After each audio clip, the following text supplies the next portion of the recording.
What's up, everybody? It's your boy Dame. Welcome back to my channel. This is something that we do every so often. We like to get some people who are in the of interest and kind of sit down with them and kind of get to know them a little bit better, cut through all the BS that people might think about them, and we get to the real nitty gritty of who they really are. This is a segment we like to call "Can I Get Some Interviews?" And today we got somebody real interesting that's going to be hopping on with us pretty soon. We got a guy who's been making around. He makes his rounds around these YouTube streets. He's well known, well respected, controversial as well as insightful. So any minute he'll be jumping on, and I'll go ahead and have him like holler at y'all so you can get a good idea of who he really is. I say there's a lot of ideas who this cat is. I'm interested to know like more about him, who he is, how he gets down. So when he comes on, I'll go ahead and bring him up. But right now, I just want to thank everybody who saw up, who peeped our show on Monday. This is something that we're going to be doing every Monday, Wednesday, and Friday. So, you know, I appreciate all the support that we got from it. So once again, this is going to be a good one, y'all. So just stay tuned, and it's you're gonna enjoy this one, I guarantee you. All right, I'll be right back at you.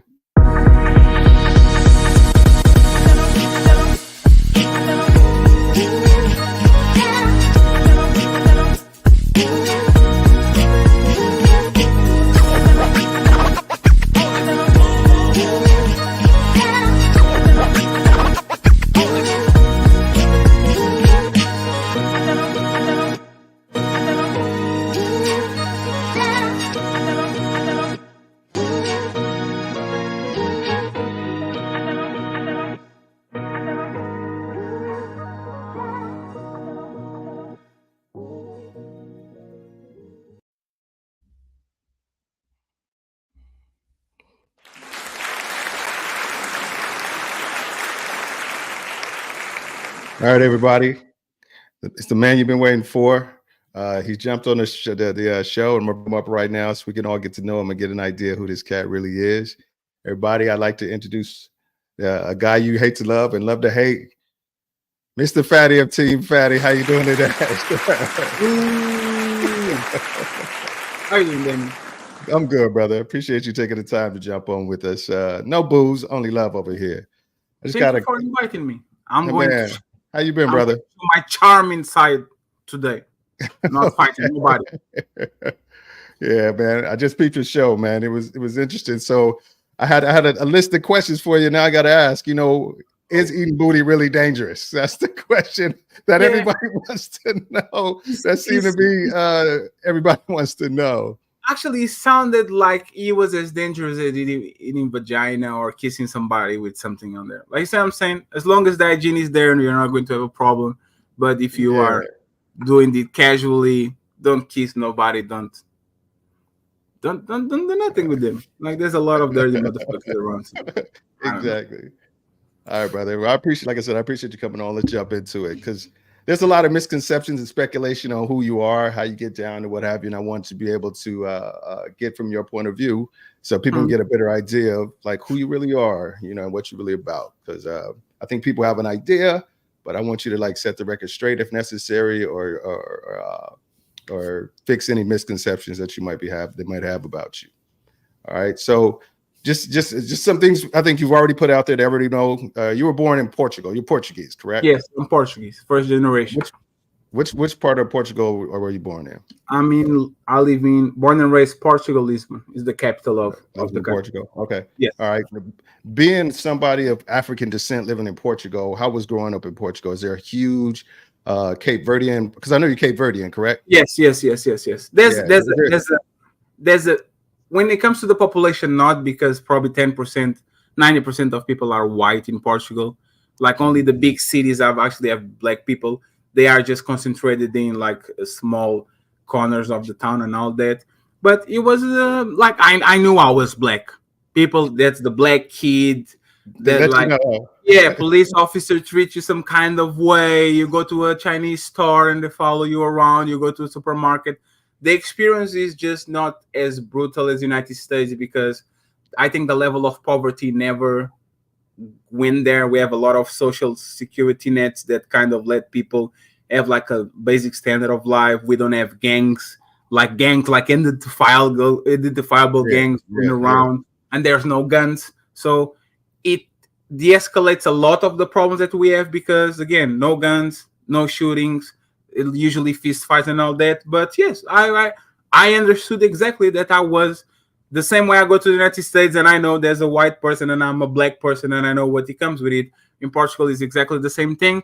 It's just that it's kind of an older country, like he's a more mature country per se because he has 1,000 years of history. So Exactly.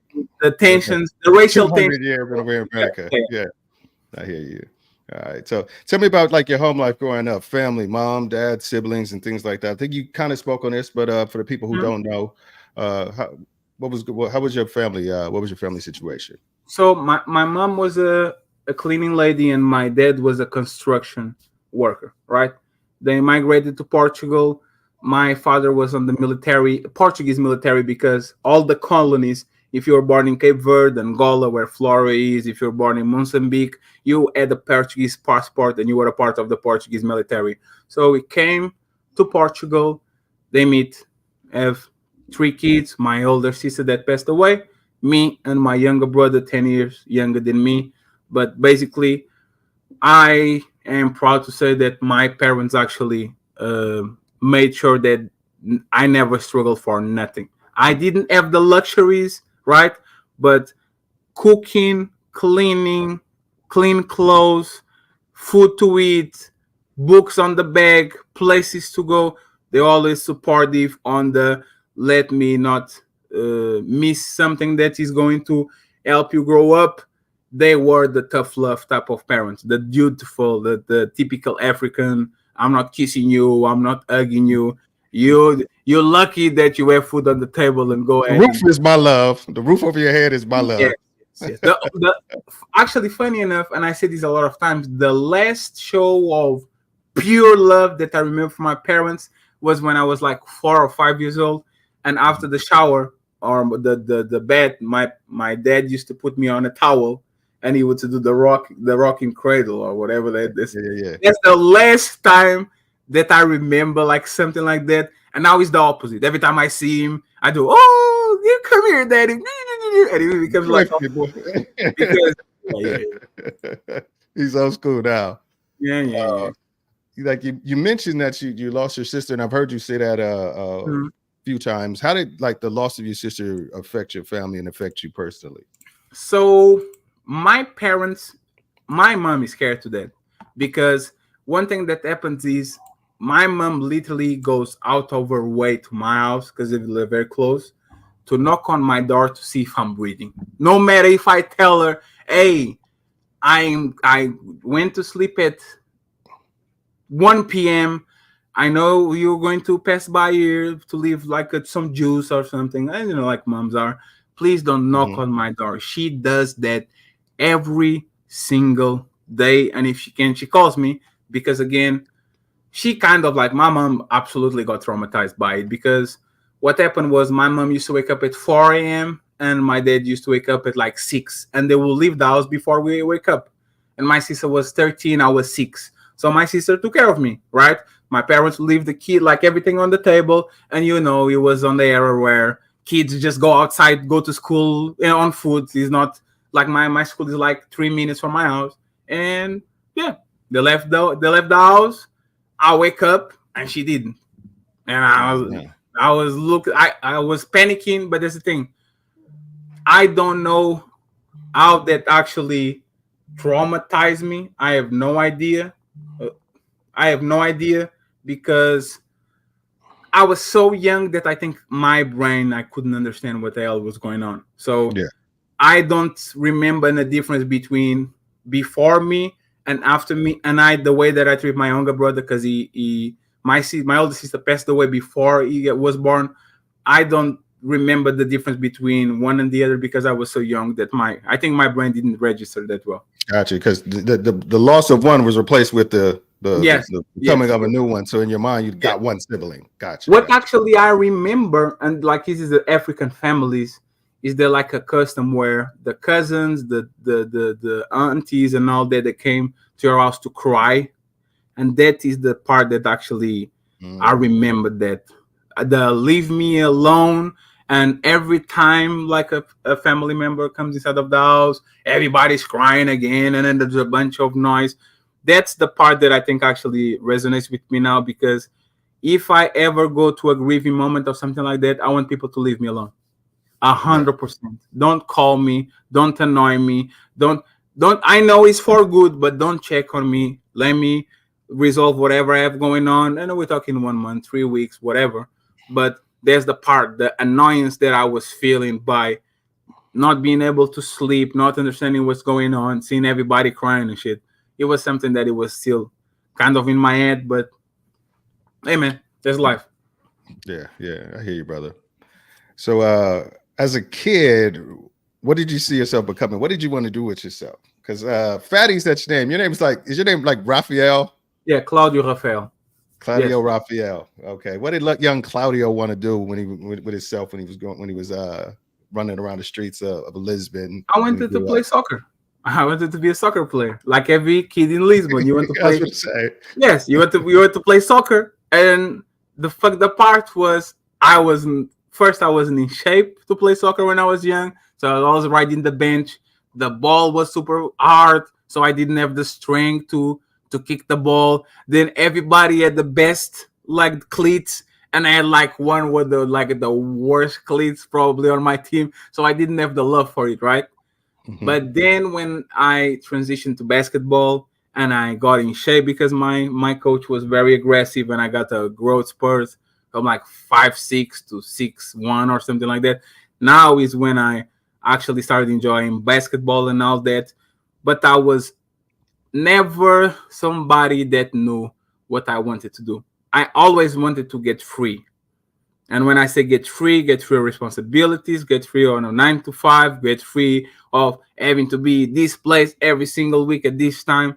I never wanted to be something. I wanted to be free of whatever I have to do, so I can actually focus on doing what I want. So that's Gotcha. Do that. you feel like you're free now? Have you like you've reached where the freedom Uh, that you got that you were aspiring to as a kid? I think I've been free since like 5, 6 years ago when I was 28, 29. And when I say free, I didn't get my financial freedom per se, but my parents worked pretty hard for us to leave us with a lot of patrimony, like a lot of like assets actually. So Hmm. like this house is not rented, their house is completely bought. So what is happening is I already had an automated job and had like a basketball page. I still do. I'm on a break, but I still have the basketball page that actually kind of let me free of the regular job. So I was doing part time. I was security guard slash bouncer, whatever, during a lot of years on the weekends. And then I had my nine, not my 9 to 5, but my automated business. And then I said, no, it's good to go. I'm making enough money. Let me travel the world. I went everywhere, and now I'm doing like the consolidation. The first it was the immature freedom. Now I'm looking for freedom, and I think this is very close to it. Me waking up and deciding, do I want to work? Maybe not. Maybe I go to Paris real quick and I stream from there with my computer. Maybe I stay here. That's the type of freedom that I'm pursuing, and I hope that in 2 3 years I'm actually free. Let's see where this actually takes me, because the other thing is kind of solved. We need to figure out YouTube now to see what type of freedom and what type of benefits and privilege I'm going to have in the future. Okay, cool.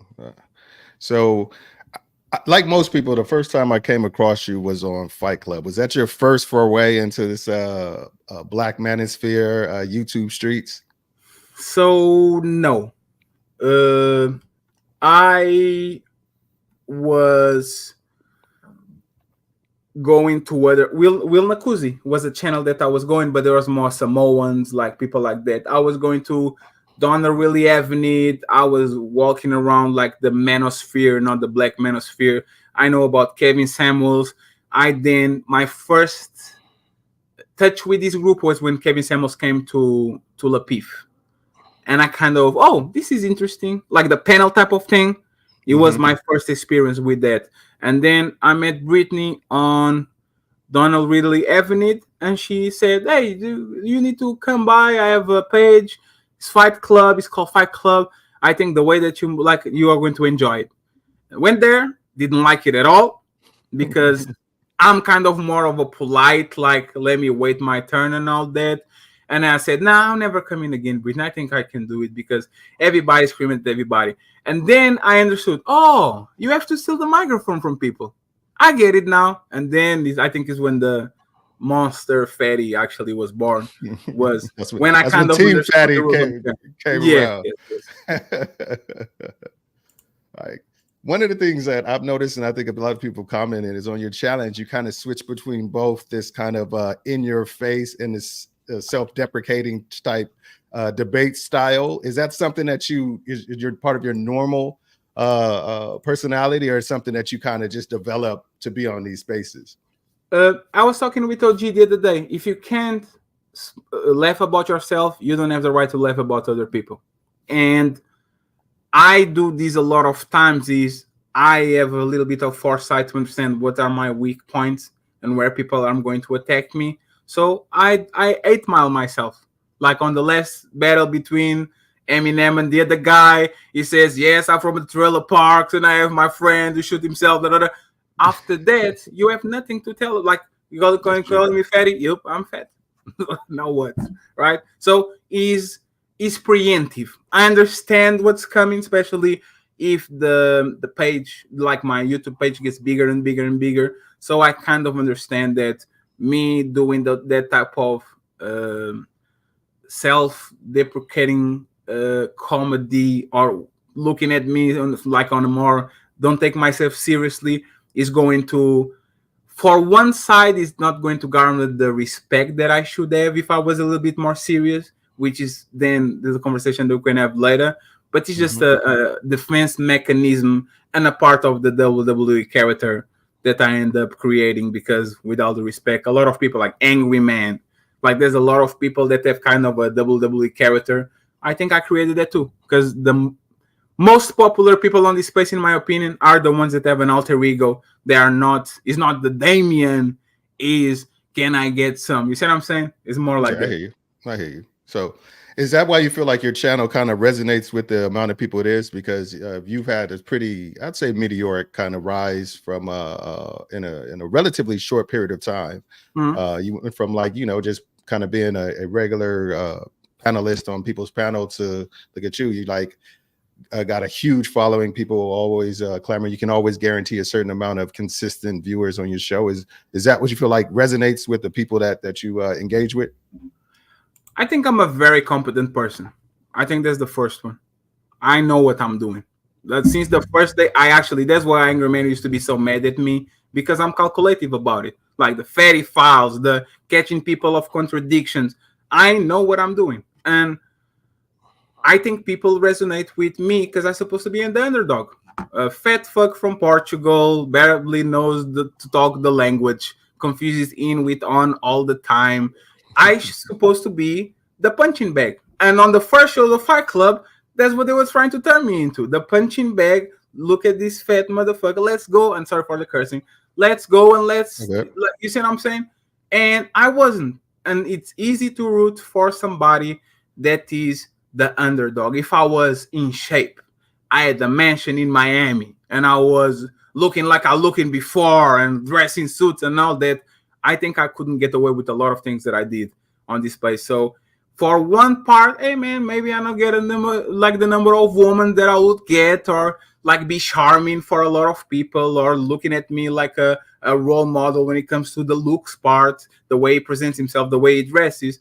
But me being the character fatty and me doing what I do lets me and gives me privilege that a lot of people, either Americans or people that pretend themselves as a more serious actor, are not going to get, because you are stuck on the frame that you usually choose to. I can always adapt, stay in shape, grab a suit, turn this room into a studio, and then go between both. People that get stuck on the serious mode usually can revert to the more jovial, jokey type of voice. So I chose this one. I'm not expecting to be here forever.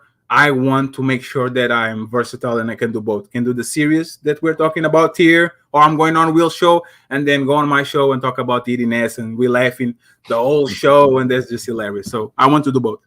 I hear you. I hear you. I get it. I get it. It's funny because, you know, some people say because you got the your show seems to be the gift and the curse to a lot of people. It's like some people show feel like they really rock with your show because it's like people in the chat are saying you keeping it real and you aren't afraid to say what people are thinking. But there's also some detractors out there that say what you've created was a avenue for the people who have the bad actors to voice their opinion and kind of poison the well. How do you kind of deal with that criticism? I'm okay with it because I try to be fair with everybody, right? And when I say I try to be fair, I am someone that will clap for my enemy if he does something right. I think that's, for example, why Angry Man and me are cool now when he comes on my show here and there. That's why me and Anton are cool now when he comes on my show here and there. They understand that I'm not a school shooter. I'm not a person that will randomly go at anybody that is in front of them. Either they are right or wrong. And even me and you, we have our back and forth. But at the end of the day, we understand there's a level that is not going to be crossed. And that person is not a volatile person next to me. I don't want people to sit next to me and be scared. You see what I'm saying? So I understand that people see a lot of fuckery going on my show, more on an entertainment level and all that.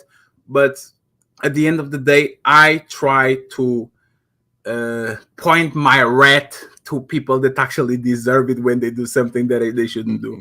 I'm not going to go at you just because I don't like you. I need to have a reason. And if you treat me right and there's no reason for me to go at you, I'm going to leave you alone. So I get what you're saying. I'm trying to be both. I'm trying to grow into a place where Damien knows on Fridays he can come on my panel because it's a set panel with serious actors that want to talk about real topics. So he has 1 or 2 days where he can go there for the serious conversation, and then on the rest of the days he's had a bad day, he just want to laugh and smile and go. So he goes there to have fun. That's the what I do want to do with my show. Phase 2 is turning and having iconic points where people are going to have the cocaine, the extreme, messy, lively shows where everybody's fighting everybody, and the dope conversations where people can get a little bit of veggies so they can maintain themselves and they can move forward. Gotcha. Good to hear that. All right. So it's no secret that you've been in a lot of like very, very public beefs with people. Like I'm not going to get into these things specifics. Why do you feel like you always seem to find yourself in these crazy situations? Do you ever feel like sometimes do you ever feel like sometimes you keep the beef going longer than it necessarily needs to? Absolutely. Sometimes I'm petty. You see what I'm saying?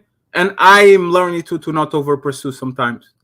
But a lot of times I reflect, I try to not make it personal, and I'm willing to say, yeah, my bad, I apologize. Yeah, this is a little bit too far. So I think I get into trouble because I am somebody that stands up to power. True and true. And I will stand up to a person that is next to me and is my friend when they do something wrong, or in a room full of powerful people. If I are doing something wrong, I'm going to be the one to say, nah, man, you're capping, you're lying. There's a lie. So I get into trouble because of that, but there's a gift and a curse. I could have way more friends. I could have way more popular friends, way more women that like me, way more people that look at me in a positive way. But at the end of the day, I'd rather be known as the person that is going to tell it like it is and get into a massive amount of trouble, because I know next time if it's Damien kind of understands Fed is going to side with me. The same way you sided with me on that situation. Yeah, right. You see, I value that. I value people that might have a relationship with a person or might have, and they say, no, man, we're not going to do this because this is not right. So I'm trying to do the same. I try to get into that. Mind of frame, but the problem is, I am not ruthless, but I'm going to use the E-Black. I'm vicious when it comes to roasting people. And the thing that I know this place is about the amount of people that you It's not about what you say about people. If you have 20 people watching, you can get away with everything you want. But if you have 300, 400 people watching, people take very seriously what you have to say. And this is the power that I have now that I didn't have before, because I was with everybody just being a regular person on panels. And I'm now starting to understand that when two people fight, they stop caring about what they are fighting. They are looking at me and saying, oh shit, Fed is going to review this. And now I'm going to be in front of 400 people and it's my trial. And that's what they usually don't like with me, is that I have this kind of power of, as soon as something happened, everybody's on the chat saying, Ferry files, Ferry's recording this, here we go. So I think I'm trying to manage whatever I have going on with this situation, because it's new to me. It's the power that I had on Portugal when it came to sports, but having this small bubble when everybody knows everybody, business people marrying each other, liking each other, fucking on the back and all that, is a very strong power to have. So I'm trying to use it a little bit responsibly now that I'm graduating and moving forward. Cool. Is there anything that you feel like you've done that you actually truly regret in this space? Is there something that you did where you feel like, God damn it, I really regret that? And if so, what did you do to like make amends? Did you do anything to like, make amends? So there was two situations that I know I went too far. It was the Sharon rating his wife when he was kind of checking me, and it was the Israel daughter situation. Even though she's a grown up, it was more of defense. I don't regret doing it. I know I went too far. You know, when you do something that you know what you're doing, right? It's not on a spur of the moment. It's not emotional. It's, oh, you want to go there? Let's go there. Those two things, I will take it out of the table. The other thing is me being naive, like this, and Luz talks about this all the time. Oh, you have a savior complex. There's a lot of people, including you, that need push, help, promotion, like competent people that have a good heart, people that actually work hard, people that actually want this. And I, as a dummy, instead of actually supporting the people that deserve it and the people that work hard to get it, I went to the bottom of the well trying to save somebody that was there. And there's one thing that I'm learning is, don't trust people like that, because I have a very privileged life. After what happened with my sister when I was 6, and I can regulate or recognize whatever happened, that I had a very sheltered life. I have my both parents. I have a healthy young brother. I always drive nice cars. I'm well traveled. I always earn way more than the average citizen in Portugal. I had the peak of the litter of woman when I was in college. Like, I actually had the privileged life. So coming on this space, a lot of times you are not, how does it call when you are, your ends are soft, you don't have like a hard work where your ends is like, you can rough hands like of, and I came here thought that everybody was like me, and the answer is no. And I didn't have a cultural reference. I didn't have the instincts that I have now. So I got myself into trouble because I saw red flags that I could detect with my own bare eyes, and I said, it is arrogance. It was arrogance. I can do it. I'm better than everybody here. Nobody could do it before, but I can save him because I'm better. It was about me. It was about my ego.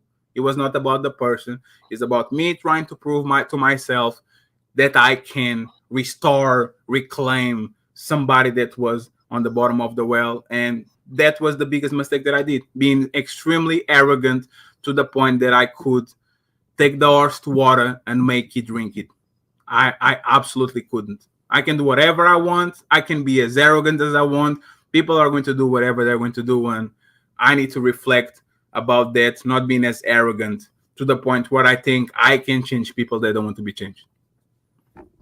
Okay, I rock with that. So with that being said, what is some of the biggest things you've learned about dealing with like Americans in this kind of space? What is something that either surprised you for the good or for the bad when it comes to dealing with the people that you consistently deal with, which is for the most part, American Black people? For the good, you guys are hilarious. Like what Black Americans construct in terms of entertainment and like laughing at each other and we roasting each other, we having fun just by existing is something that we don't have a lot over here, right? So that was the first thing that I actually was surprised about it. The level of support when people fuck with you, they really, really, really, really like they really support you. Like Damien, I have no idea why these people send me this amount of money, amount of love. I have no idea, Damien. Like sometimes I'm even feeling bad sending a message on the back, hey, please, man, don't send more money. Like you good. I didn't know that. But on the bad side, I think Americans put money. I said this before. It's like God, these like money is their God, right? And as soon as you get it, you can get away with everything you want. And as soon as you don't have it, you lose respect from people. People look at you like so. I wasn't aware of that. That the money has a giant, giant, giant, giant component of who you are. And now people view in the United States. Of course, in Europe and in Portugal is the same thing, but it's not as blatant. You see what I'm saying? Like here is in your face. If you have money and clout, you can get away with everything. If you don't, people are going to find excuses to go against you. So that's actually what I'm. It took me a little time to understand that, but now that I look at the complexion of this place, now I understand how I can manage and how I can move. Okay, so you're saying that the thing that surprised you is just our ability to ride with people and how hilarious we are, and Yep. uh, the thing that was surprising on, or possibly on a not so favorable tip, was that the over obsession with money. Yes. All right, got you. Because like I said, a lot of people in American society, money equals status, it equals comfort, it equals security. You know, it equals self-worth. So it's one of Yes. those things where I don't think that's ever going to change. And it's. I wonder if other people coming over engaging with Americans have that same kind of realization. Probably so. All right. Yes. So I see how people can look at money as a tool. I don't see how you can look at money as your God. Meaning, if that person has money, I will follow them. Their opinion is valued more. He knows more than the other just because he has $1 million. But the same person, no money, same idea, same something. Now people have a bone to pick up with him because people respect money because with money comes power, with power comes influence, all those things that Moxie's saying, respect. But the reality is respect is given, in my opinion. I think people, nobody's above nobody. People should actually give respect until that person does something to lose it. And when they know that you either don't have money, they will do a bunch of assumptions and characterizations about who you are, and they will try to dogpile on you. And there's the part that actually gets me a little bit, but hey, it is what it is. It it is what it is is. what it is. So what did you say, just from engaging with the people in your circle? What is the biggest misconception that people seem to have about you? That I am like that I am like the ruthless thing, like he will go to any mean. Like people don't know the missiles that, like I say this all the time. People see the missiles that I shoot, they never see the missile that I don't, right? And there's a way that I could come at people on a Tasha K style, salacious, like personal. If that is not a part of the conversation, I usually stay away from it. If a person doesn't present their personal life in front of me, I don't do it. The doxing thing. Oh my God, he doxed me. Where? What are these pictures and these conversations that I'm putting in front street? It's not true. It's a lie. So people try to paint you like a monster, but when I ask him what was the worst thing that I did to you, Israel can tell what it is, apologize, we are back, we solved that. Sharon, the same thing.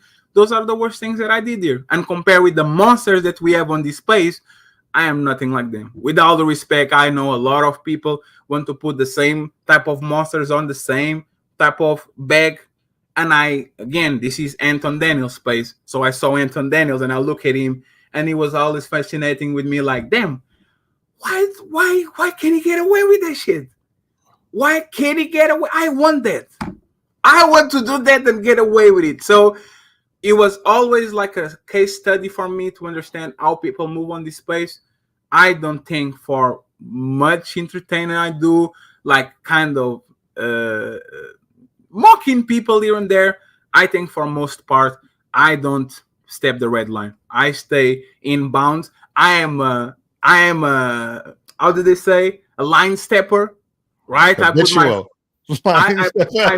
Yes, I put my foot on the line, but I know exactly I shouldn't go beyond that. And when I do, I understand for most times when I do it. So even though I'm an habitual line stepper, I know that I need to step on those lines, because one thing that people don't like to ever cross is volatile people, right? Like I was talking about 10 minutes ago. I want to be reliable, I want to be consistent, and I want to be predictable to the people that love me, because I don't want them to be afraid of them being on the next list when something happens with them. So that's what it is.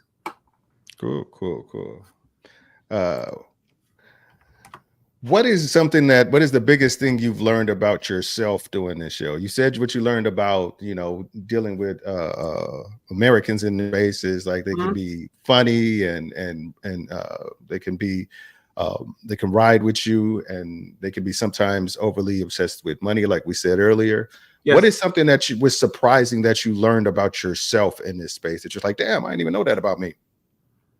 So this is the thing, right? And this is why I think I understand this space a little bit more.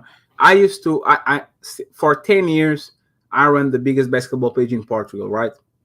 And what happened is, you as a Laker fan, every time you do a post or something, the Celtics fans are going to come at you with everything.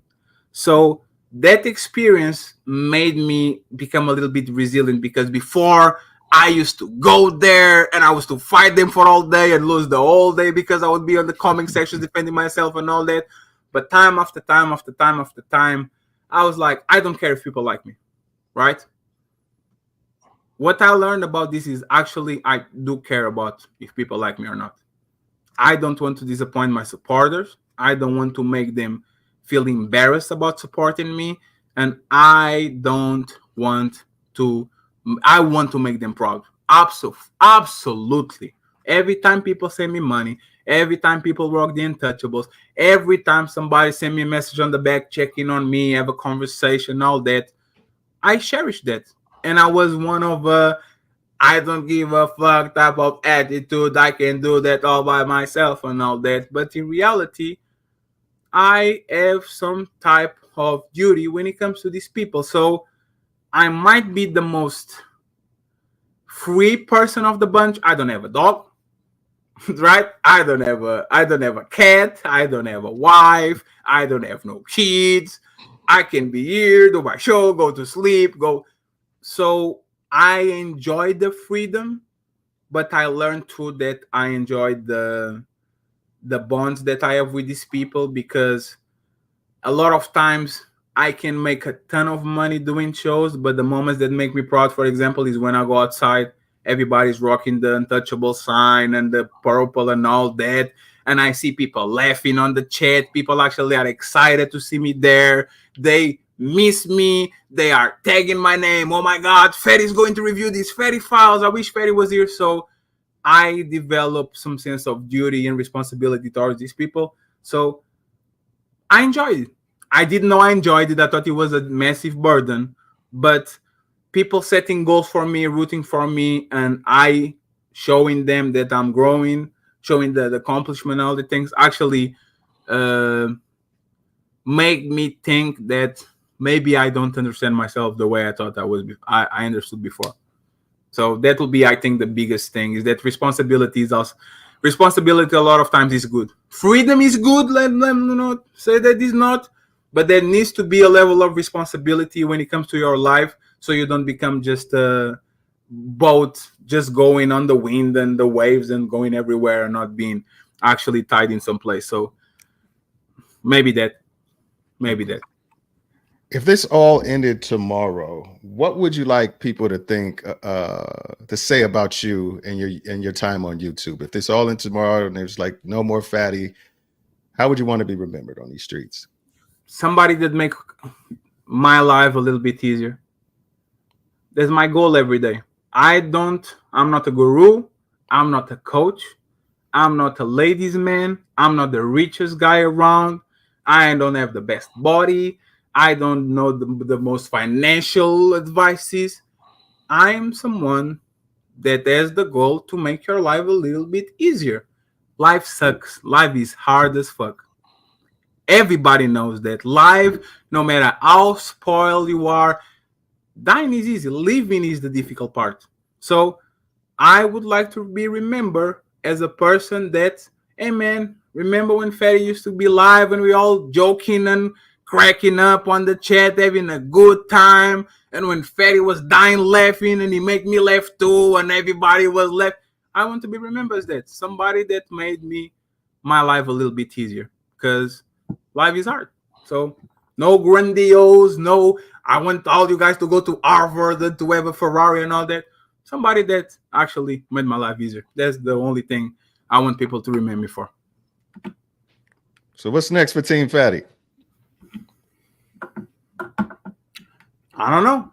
Phase 2. I think if YouTube doesn't stop me, and we know YouTube is lately taking everything from everybody, I think I can be pretty big on this space, right? I just don't think if I'm going to find happiness in this space for a while, especially because you guys understand that the amount of money that I'm doing is crazy for Portuguese standards, right? So with the money that I'm getting and then living on a country where it's like 5 times less like the cost of living, me sitting on the table a lot of times gets hard, right? I don't feel like doing. For example, I'm trying to prepare Shadow Realm. I'm not going to be able in time to do it on Friday, so I have to postpone a week. But a lot of times, I just like to sit back and go on other people panels like I'm doing right now, then preparing my show, have the responsibility. And I know probably I'm going to make $200, $300, but I'd rather be on other people having fun and relaxing, having a drink and enjoying myself than actually doing the show. So I have a short-term plan. In 2 years, I want to get like the usual metrics, the 100,000 followers. I want to get like a bunch of money, and I want to make sure that I build a sustainable brand that can be looked eye to eye with people like Angry Man, Anton Daniels, and all that. After that, I don't know. I have nothing to teach you. I literally have, do a Patreon. I don't know. I'm going to sell what? Do a course. Charge $300 per hour to have a conversation to talk about what? I, for now, don't have those type of grandiose things, but I think that I'm pretty sure I have the skill set and the versatility to compete with the big dogs on this space. So my objective is exactly that: is making my people proud, getting up there, and start to give a little bit more. Because right now I'm trying to take all the money I can, but when you get up there, now you can actually give jobs to people, pay them fair wages, pushing more people, making people work for you, employ people and all that. I've been doing that since the beginning, even with the cents that I was getting.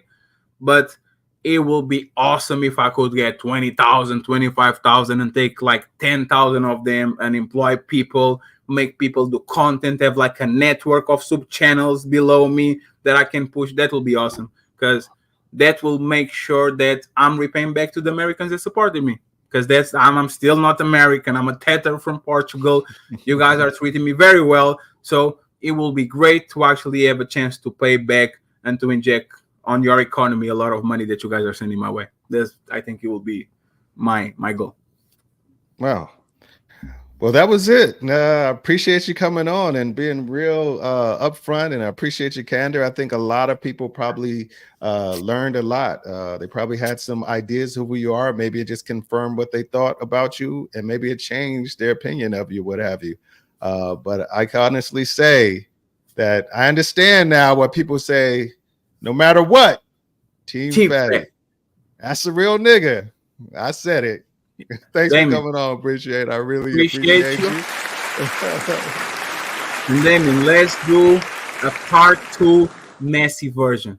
I want those Do it. messy questions. So again, I know that you are getting back into podcast routine, but let's schedule a messy version of this interview because I know you are. I can be messy. I can be messy. I know Yes. that. But I think what it was my whole idea of this was just like, let's just get down to who you are. Let's strip away the fun and jovial and bombastic nature and shit. Let's get to who you really are and what really makes you tick. That was the goal. We can do as many as you want. And if I can get you can jump on the panel, we can get as raunchy as you want to be, as wild as you want to be. I'm with that as well. So, but like I said, I think I really felt like there was another side of you that people won't get to see. And I just wanted you to get an opportunity to kind of present that and let them know that you're not all fatty files and it is Damon, there's some depth there. I'm a boring. I have a boring life. Other than my trips and all that, I'm a boring person. Oh, I'm a boring. This trip to Paris is. Oh. No, Damon. Listen, if you talk with my neighbors and you told them that this is what I do on the internet, they will say there's no way this is not the same person. And I thought it was me too on the beginning. No, what I do is somebody that is locked in my head on my real life. I don't use that. I like to love everybody. I like my neighbors to like me. And then when I came here, I unlocked that part and the WWE character comes out. But by the end of the day, and if I was in the United States, you guys would understand by being with me for like 3 or 4 days walking around, it's boring. Like it's nothing special. He just likes to chill. So thank you. Appreciate you for letting me show this part. Now back to messiness. Are you going to on Will Show? I'm about to jump on Will Show in a minute. It's time for the fuckery. Let the fuckery begin. But like and subscribe if you haven't already done it. Everybody here has probably liked and subscribed already to Team Fatty, but make sure you go check out everything he does. He just has some good shows. So, I just appreciate you coming on, brother, once again. Thank you very much. And off to the Will Show, friends. All right, y'all. Let me do an announcement real quick, Damien. The link for the Will Show is going to be on my description. If you're watching this or not, I'm going to put this show too on the on the community tab. If you want to see where me and Damien are going to go next, go to my community test, Will Nakuzi Show. We have some ladies coming around in 3 minutes, 4 minutes. So appreciate you, Untouchables. Damien, salute to you. Don't be shy. If you need anything from the Untouchables, let us know. Appreciate you. It's all good, y'all. Appreciate it. Peace out, everybody.